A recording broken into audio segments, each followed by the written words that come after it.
All right, let's jump right in. We're going to break down prokaryotic versus eukaryotic cells. These are, and I mean this literally, the two fundamental blueprints for all life on Earth.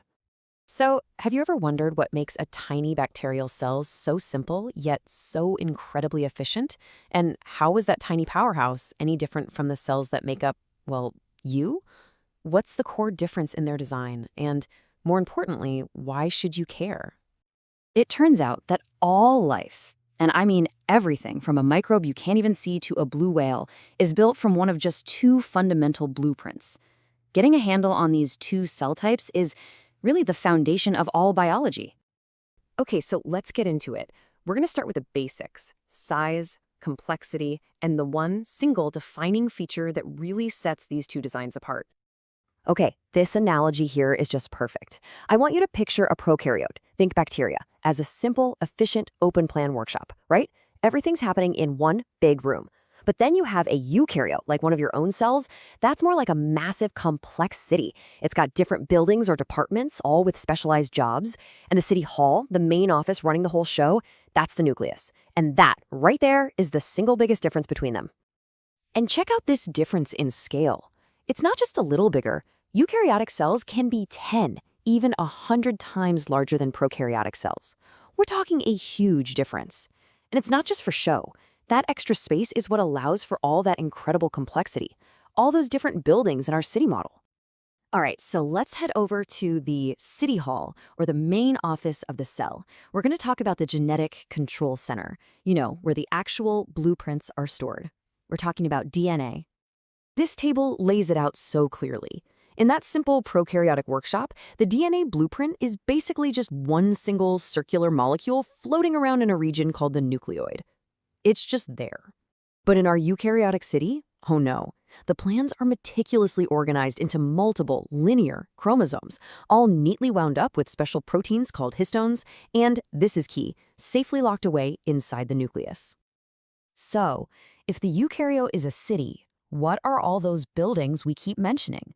Well, let's dive into the internal machinery. In biology, we call these organelles. And the workshop versus city analogy works perfectly here too. The prokaryotic workshop, it's an open floor plan. All the tools, all the machines, they're all just in one big space. The eukaryotic city, on the other hand, has all these specialized factories, the organelles, and each one has its own walls, its own membrane to do a specific job, whether it's making energy or getting rid of waste. That separation, that compartmentalization, is what makes it so incredibly efficient. Let's zoom in on one of these factories for a second, the ribosome. These are the protein factories. Now, both cell types have them. You gotta build proteins to live, right? But here's the crucial difference. Eukaryotic ribosomes are bigger. We call them ADS ribosomes. Now, I want you to file that little detail away because it's gonna be a huge deal in just a few minutes. And of course, what does every city need? Power. In eukaryotes, that power comes from the mitochondria. These are the dedicated power plants of the cell, just churning out the energy currency, ATP. This is another one of those specialized factories that our city has, but the simple workshop just doesn't. Okay, so all this structural difference leads to some major functional differences. How do these two blueprints actually get the job done day to day? How do they make power and build the things they need to survive? So it all comes down to location. Without those fancy mitochondria power plants, prokaryotes just make their energy right there on their cell membrane. It works, but it's simple. Eukaryotes, on the other hand, with their specialized mitochondria, have a way more efficient and powerful system for making ATP, especially with aerobic respiration. And check out the assembly line for making proteins in a eukaryote. It's a multi-step process. Because the DNA blueprints are locked away in the nucleus, you first have to make a copy. That's RNA. That happens inside the nucleus. Then that copy gets shipped out to the main factory floor, the cytoplasm, where the ribosomes can finally read it and build the protein. In prokaryotes, with no nucleus, it's a free-for-all. Everything happens at the same time in the same place. Much simpler, but less controlled. Okay, simple workshop, complex city. Got it. But why does any of this actually matter, especially if you're a medical student? Well, it's not just trivia. It is everything. These very differences are the reason we can fight infectious diseases. This brings us to the fundamental challenge of medicine.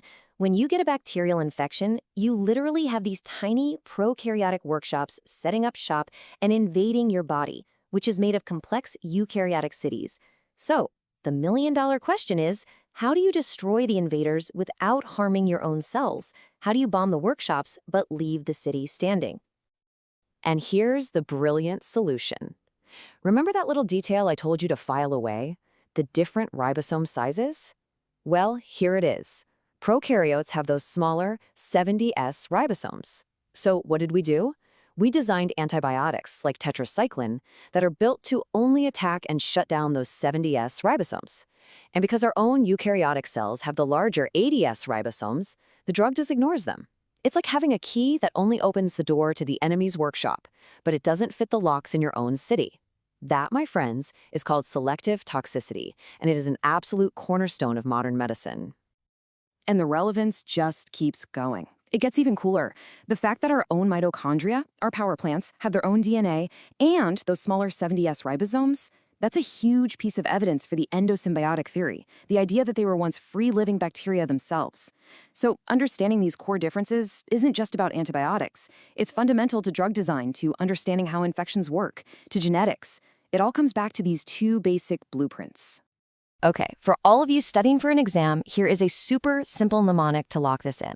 Just remember, no.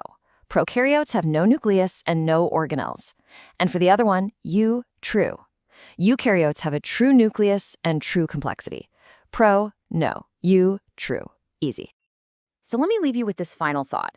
Right now, scientists are literally designing synthetic cells from scratch to use in medicine and energy production. So as we get better at picking and choosing the best features from both the workshop and the city designs, are we on the verge of creating entirely new blueprints for life? Could we start to blur the very line that has defined life for billions of years? It's a pretty mind-bending question for the future of biology, that's for sure.